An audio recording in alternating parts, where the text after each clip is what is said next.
Have you ever wondered to yourself, is there more to this world than it first seems? Have you ever wondered if the secret elite, if the shadow government is hiding stuff from you? Today we will take a shallow dip into the deep pool that is conspiracy theories.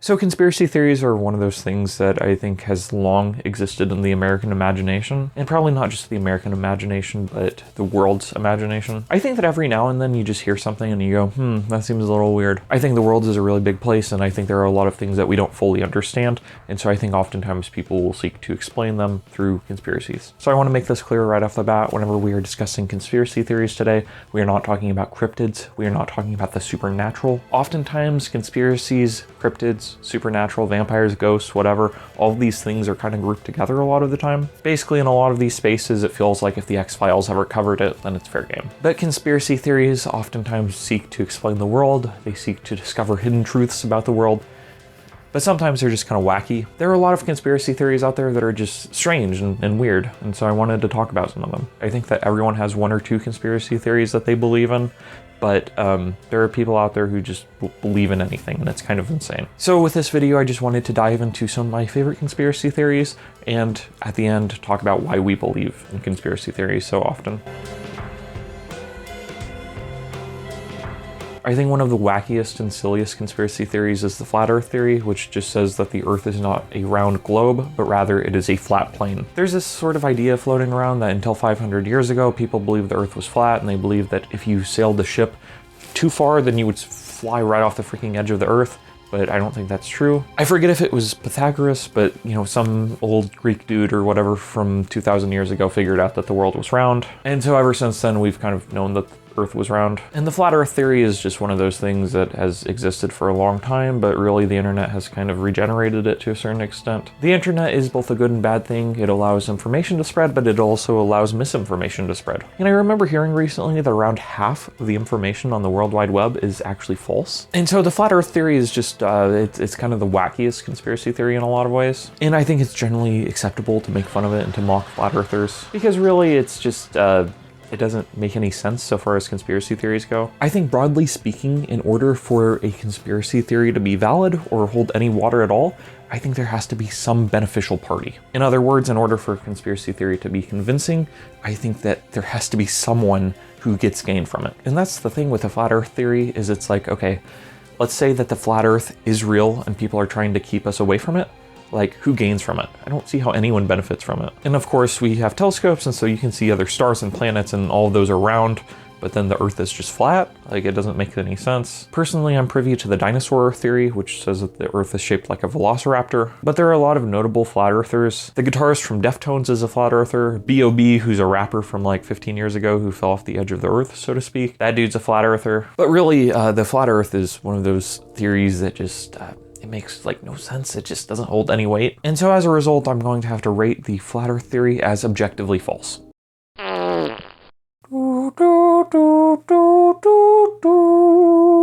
There are a lot of theories surrounding the JFK assassination specifically. The official story says that JFK, the president of the United States in 1963, was driving in a car with his top down in Dallas. And then a little bit into his drive, Lee Harvey Oswald shot him and killed him. Conspiracy theories kind of range, and there are a lot of them with regards to the JFK assassination. Some people say that Lee Harvey Oswald was a patsy and he didn't actually do anything. He was an innocent man. Other people say that he was sent there by the CIA. Some people say that Castro was behind the shooting. Some people say LBJ was behind the shooting. Other people say there were multiple shooters who killed JFK. And it's one of those things where it's like, I have no freaking clue, honestly. And really, it sort of blew my mind, no pun intended, whenever I was first thinking about the JFK assassination. Because it's like so crazy to me that you had the president of the United States who's driving in a car with his top down in Dallas, and someone just points a gun at him and shoots him. And that's it. That's what happens. That's how JFK died, basically, is he was shot with a gun. Because everyone agrees on that part, right? That someone just shot him. People disagree about why exactly he was shot, or who did it, or who was behind it, who orchestrated it. But everyone agrees on the fact that just someone shot him with a gun. And like, that is just kind of crazy to me. Because it's like, dang, you really took out like the most powerful man in the world because you shot him. You know, it wasn't anything grand, basically. And that's how Abe Lincoln went out, is he got shot with a gun. There was an assassination attempt on Trump last year, and like that's kind of crazy that there was just some 20-year-old kid who like shot at him. I haven't heard any conspiracy theories about that kid. I do remember hearing that the last thing that the kid looked up on his phone before he took a shot at Trump was porn. And so I remember asking my friends this. I was like, do you think that watching porn right before shooting at Trump helped him, or do you think that it made him a worse shot? Do you think that he had a perfect aim on Trump and then he like thought of boobs and then like that made him go, ugh? Because they didn't have video pornography back in 1963. So like, Lee Harvey Oswald probably wasn't watching porn before he shot at JFK. But anyways, the JFK assassination is one of those things where I feel like I don't really know that much about it, and I feel like there are so many just theories and whatever surrounding it. And I think it makes sense why like certain people would want him dead. I think it makes sense why Castro would want JFK dead, you know, because JFK kind of gave the A-OK for the Bay of Pigs. I think it makes some degree of sense why LBJ would want Kennedy dead, because LBJ became president right after Kennedy died. And being someone who is from Dallas, I don't know why JFK would ride through the city with his top down on his car, because like everyone has a gun. I mean, this is Texas we're talking about, so like, you know, come on. So I mean, was JFK assassinated by the CIA or LBJ or Castro or whoever else? I don't know. Maybe it's plausible, I guess.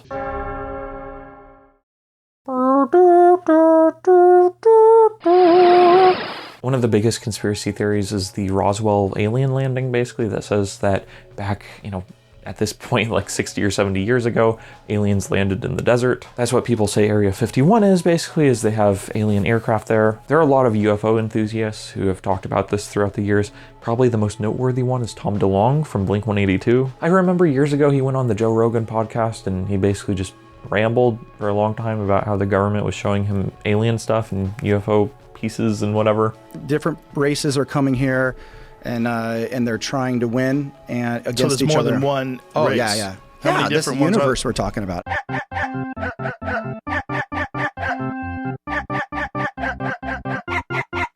And then there are all these theories where people are like, that's why the US has like good jets, is because they were able to reverse engineer alien technology. And people think that the government is hiding aliens from us, or they're working with aliens somehow, or whatever. It's like the album cover of Rust in Peace, basically, where you have like an alien there and like the world leaders are working with the aliens or something. I don't know. But really, aliens are one of those things that like are kind of fun. They kind of exist in the American imagination, or again, the world imagination. It's kind of fun to think that somewhere out in the universe there is an alien watching alien YouTube. But I think my biggest issue with UFOs and aliens and whatever, it's the same issue I have with like cryptids, where basically anytime you get a picture of them, it's always like blurry. Like really, all that it would take for me to believe in an alien is just like one decent picture. Like everyone has a freaking iPhone, you know, that shoots HD video, but we can't get a good picture of any of these things. And do you seriously mean to tell me that like if aliens weren't here, then people wouldn't be posting pictures and posting selfies? So are aliens real? Maybe.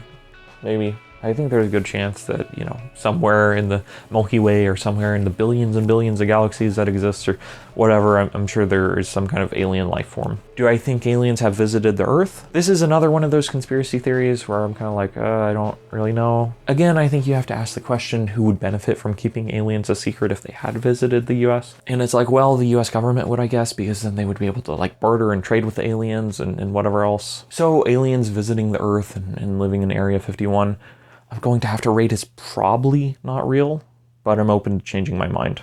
The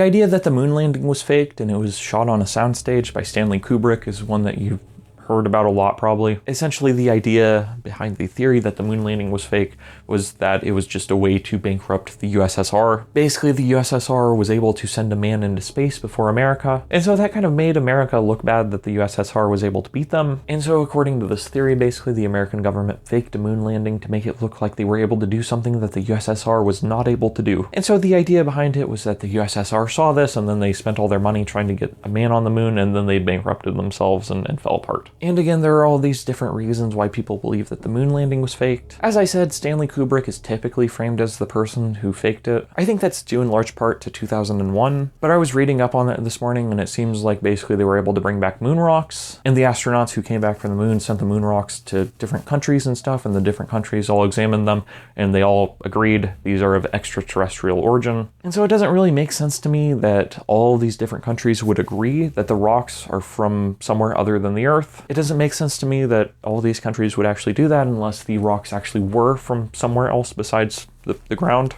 But I don't know, maybe you could just say that those were made in a lab or some bullcrap like that. But the question is, who would benefit if the moon landing was faked? The US government, basically. Because it would look really bad if the US government came out and was like, hey, you know that moon landing from 55 years ago?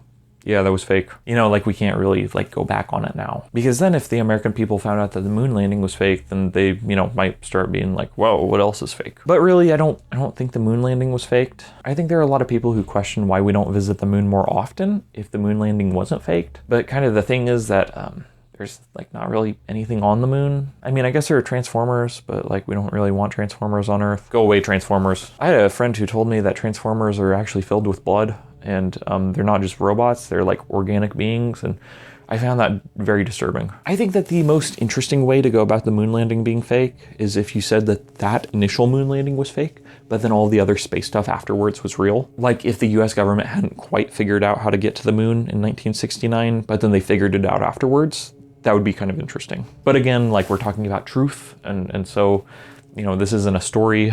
But yeah, was the moon landing faked? Probably not. But also it's one of those theories where if it is fake, I don't know that it affects my day-to-day life all that much.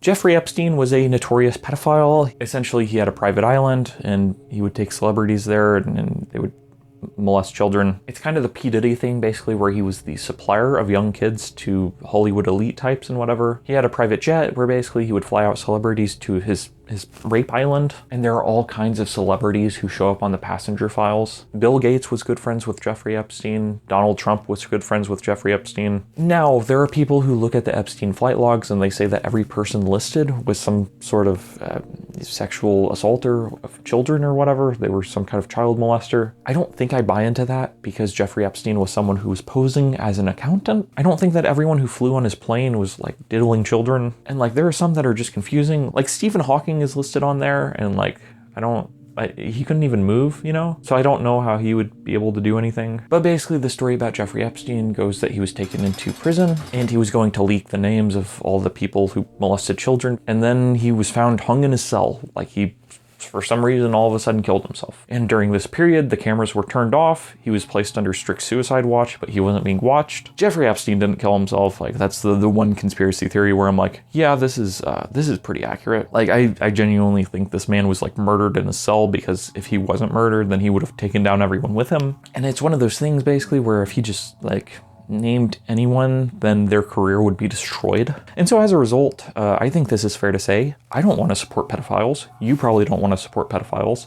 So it's like, you know, if we have the names of pedophiles, let's, you know, get them and then let's sentence them to prison forever. But anyways, yeah, Jeffrey Epstein, it just, obviously he didn't kill himself. Like, obviously. Like, this is one of those conspiracies that, like, everyone I know believes in, because it's just so obvious that he didn't kill himself. Because the question is, who would benefit from him dying, basically? And it's like, oh, anyone who didn't want their name leaked. Anyone in power who had been involved with Epstein in some sort of way, they would benefit from his death. So did Jeffrey Epstein kill himself? Absolutely not. So this conspiracy theory is true. I'm going to rank it as true. I think it's true.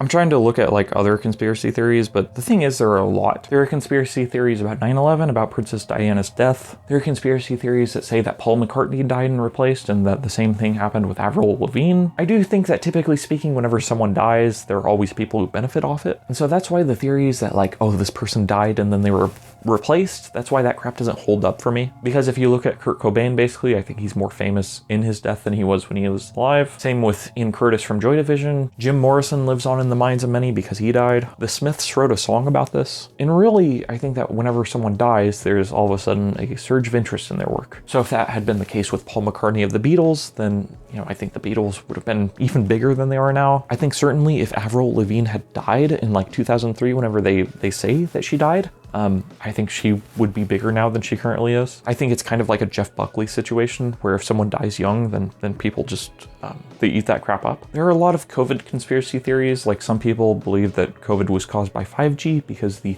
5G maps overlaid with the COVID infection maps. And so basically as a result, people believe that 5G caused COVID, which it just it doesn't make any sense. This is a prime example that correlation does not equal causation. Basically, the reason why those two maps are so easily overlayable is because of the fact that COVID spreads the fastest in cities because that's where all the people are. And if they have 5G cell towers, they're going to put it where all the people are, so that way the people can use it and people live in the cities. And so basically that's why the COVID and 5G maps overlay so perfectly over one another. It's not that 5G causes COVID, but rather just that COVID spreads where people are and 5G exists where people are, because otherwise people wouldn't use it. There are a lot of other COVID conspiracy theories. Like I remember hearing that the COVID vaccine caused sterilization. That's not true, at least I don't think so. I got the COVID vaccine, but I mean, I've never gotten anyone pregnant. So I don't know, maybe my nuts don't work. I don't freaking, who knows? But I mean, tons of people who got vaccinated were able to have kids. So like, I don't think that theory holds up. There are idiots out there who believe that vaccines cause autism, but like that's straight up false, basically, and has been proven over and over and over again that that's not true. I do have a friend though who she has an autistic brother, and she told me that every time her brother gets a vaccine, then he always texts her and says that he got an upgrade. And so that always cracks me up to think about. But yeah, vaccines don't cause autism. You have RFK in office, and he's a freaking moron who just preaches a bunch of pseudoscience. And he's one of those people who pushes that vaccines cause autism. But again, that's just not, we have no reason to believe that. And it's kind of weird because a lot of conspiracy theories contradict, and I think it's why most people don't